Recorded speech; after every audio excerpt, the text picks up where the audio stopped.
Man, that guy sure likes to sing. Dear Tim and Moby, who was Maya Angelou?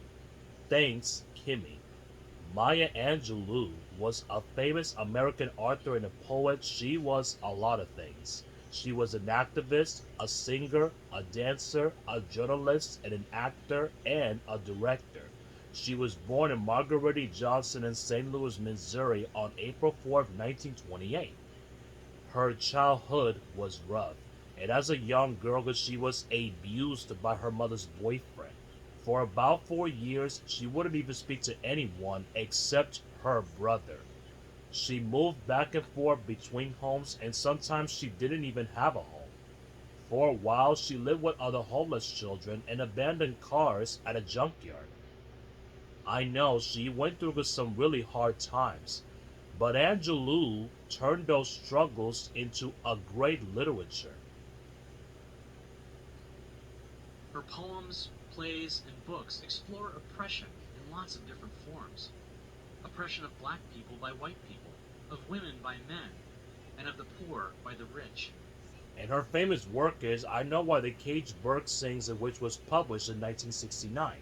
In it, she tells of a story of a young girl named Maya growing up in Arkansas in the 1930s. At the time, the South was segregated, African Americans had to shop in different stores, live in different parts of town, and even go to different schools. and they were treated like second class citizens in pretty much every other way. Yeah, and it's hard to believe that this wasn't even that long ago.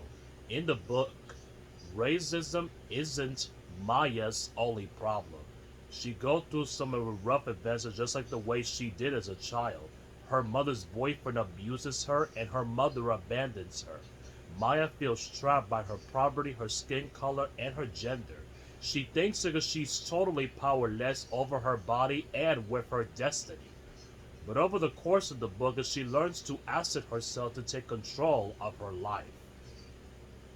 Well, the character Maya isn't exactly a younger version of Maya Angelou. The book it is based on her childhood, but it's not a strict autobiography. That's a book where somebody writes their own life history. Instead, Angelou combined facts and fiction in order to make her story more powerful. The book also has shifting perspective. Sometimes the character speaks as an adult, and sometimes as a child.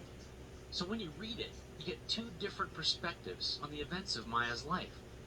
Both versions of the narrator switch in and out of dialect, a way of speaking specific to a certain time and place. Angelou uses the language to evoke the rural South of the 1930s. Yup, it was praised by critics and became a huge bestseller. And she followed it up with five more autobiographical novels, and that covered for the rest of her life, as well as several volumes of poetry.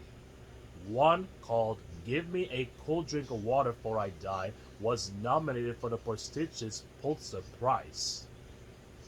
Angelou also had a career in film and television, writing screenplays, directing films, and appearing TV programs.